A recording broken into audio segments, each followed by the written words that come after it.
Allez les amis, bonjour Thierry pour une nouvelle vidéo sur la Lancia Stratos Safari Rally.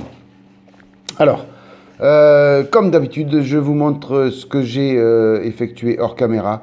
Alors, j'ai fait les roues, voilà, juste les roues. Je vous avais promis de faire toute la Stratos, la Lancia en vidéo.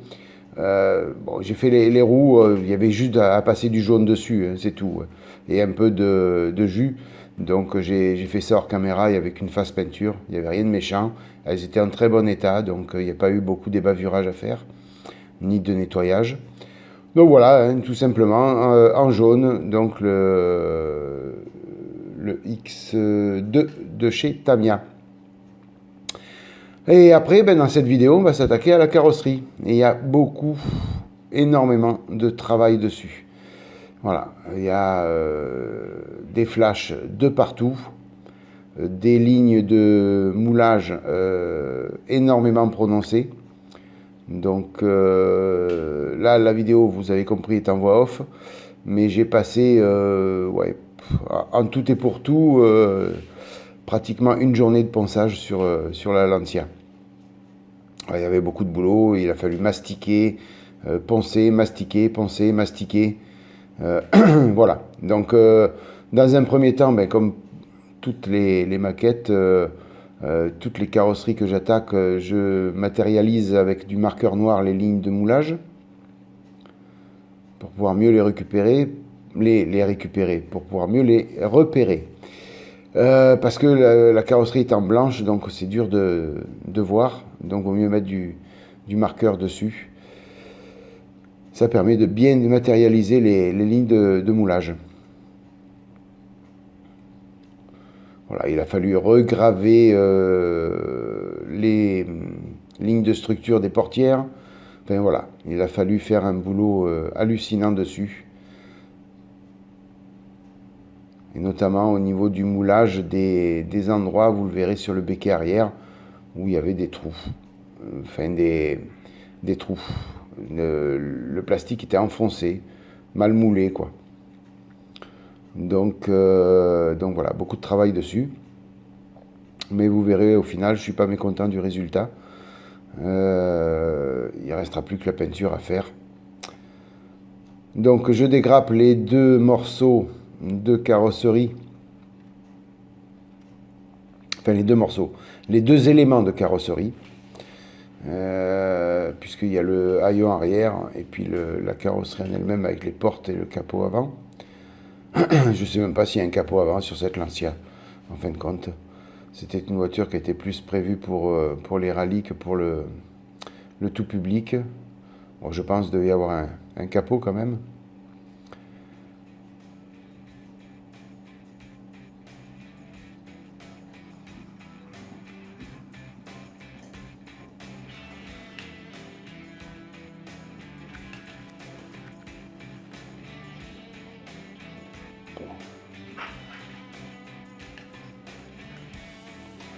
Vous voyez des gros résidus de grappe à retirer.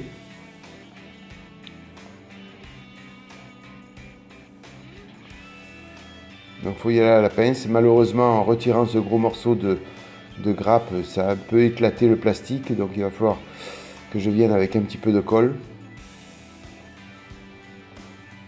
pour réparer les deux petits morceaux de plastique qui sont éclatés. Alors, ça a juste fissuré, hein, c'est pas rien de méchant.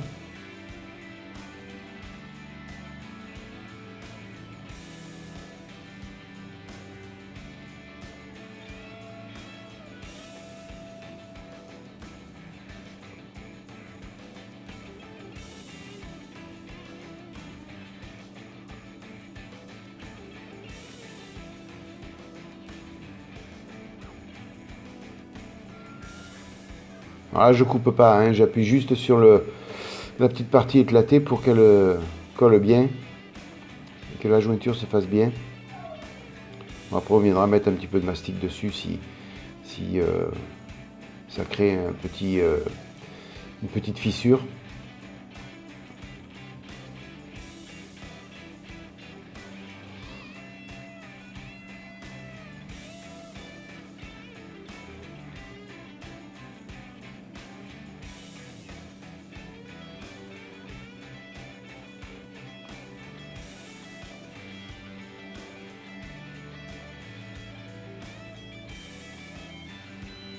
Voilà, donc j'ai bavuré les deux parties de jointure où se rassemblent les deux éléments de carrosserie.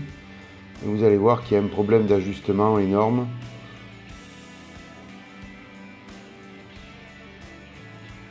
Puisque, en fin de compte, sur les ailes, sur les côtés, et la partie arrière est plus large que la partie avant.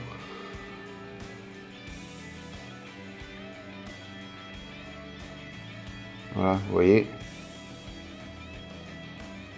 Ici, là c'est plus large. Et de l'autre côté, pareil. Donc, la seule solution là, ben, c'est de prendre le sèche-cheveux, de chauffer un petit peu le plastique. Et puis petit à petit, le tordre doucement. Pour pas casser, bien sûr, la pièce plastique. Mais lui faire reprendre une position plus favorable. Alors en chauffant un peu au sèche-cheveux, ça va tout seul. Hein. Bon, faut pas appuyer comme un fou, hein. Sinon vous allez tout casser et tout tordre. Mais là, à froid comme ça, j'y suis pas arrivé, vous voyez.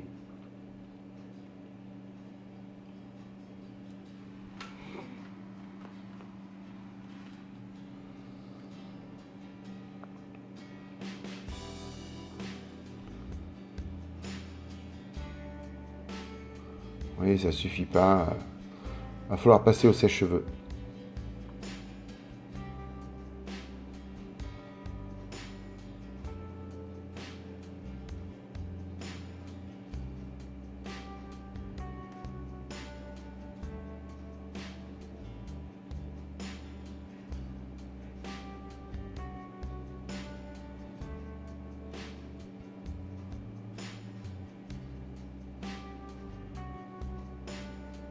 Alors j'essaye sur la partie avant de l'écarter un peu, mais bon, c'est pas celle-ci qu'il faut bouger parce que cette partie-là s'ajustera bien sur le châssis. Donc c'est la partie arrière qu'il faut redresser.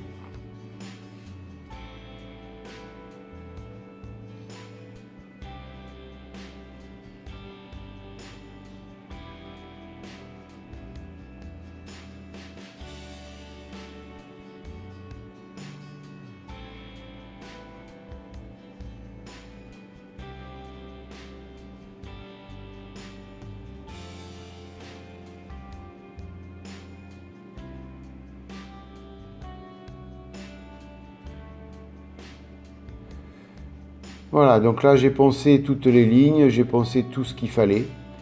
Je vous ai épargné la session de ponçage. Malgré tout, vous voyez, par exemple sur cette ligne de moulage, ça accroche à l'onde encore. Vous voyez, le marqueur n'est pas tout parti, donc il va falloir poser du mastic. Là où vous voyez du marqueur, il faudra poser du mastic. Malheureusement. Sinon, il aurait fallu trop poncer et retirer trop de plastique. Et puis là, donc sur l'aileron arrière, vous voyez les petits... alors, c'est pas des trous, mais c'est les déformations du plastique. Alors, sur le blanc, c'est pas évident à voir, mais je vous les montre avec le doigt, là. Vous voyez, tout ça, là, toute cette partie-là. Il va falloir mastiquer pour avoir quelque chose de propre. Là, on voit bien, avec le jeu de lumière, on voit bien la différence.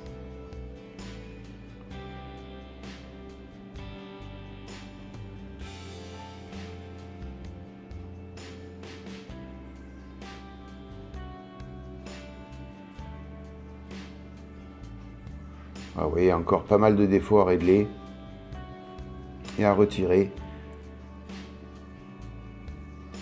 Alors, toujours mon petit mastic MRP. Et puis bon, je vous évite la session de ponçage aussi et de masticage.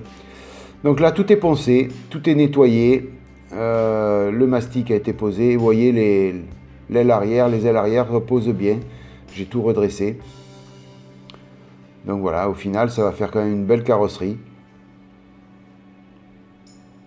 Vous voyez les petits trous qui subsistent. Ici, donc, il a fallu refaire toutes les lignes de structure de la porte.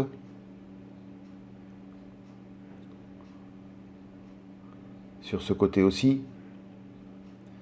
Donc là, il y a eu du mastic sur cette partie-là que vous voyez sombre. Puis à l'arrière, vous voyez, donc tout ce qu'il a fallu boucher pour que ce soit bien propre et bien plat.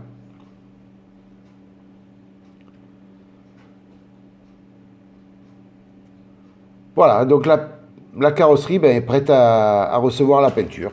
Donc le travail dessus est terminé. Donc je vous ai fait une vidéo courte pour pouvoir la poster rapidement. Et la session de peinture et de la carrosserie, on fera une autre vidéo sur pas la mise en peinture, mais certainement sur la pose des décalques, puisque c'est un vieux kit Italeri, donc on va faire ensemble quelques décalques pour qu'on puisse voir un peu comment ça se passe avec ces décalques. Voilà les amis, bien écoutez, donc petite vidéo courte, entre 10 et 12 minutes. Écoutez, merci d'être passé par là. Je vous souhaite plein de bonnes choses. N'oubliez pas le petit pouce levé si vous avez aimé. N'oubliez pas non plus ma page Tipeee afin de pouvoir m'aider à faire progresser ma chaîne. Je vous souhaite encore une fois plein de bonnes choses, une bonne matinée, une bonne soirée, une bonne journée. N'hésitez pas à vous abonner si vous ne l'avez pas déjà fait, à partager, à liker, enfin un peu tout. Allez, je vous dis tout. Voilà, n'hésitez pas à tout faire ce que vous avez envie de faire. Les amis, bye bye, à plus. Ciao.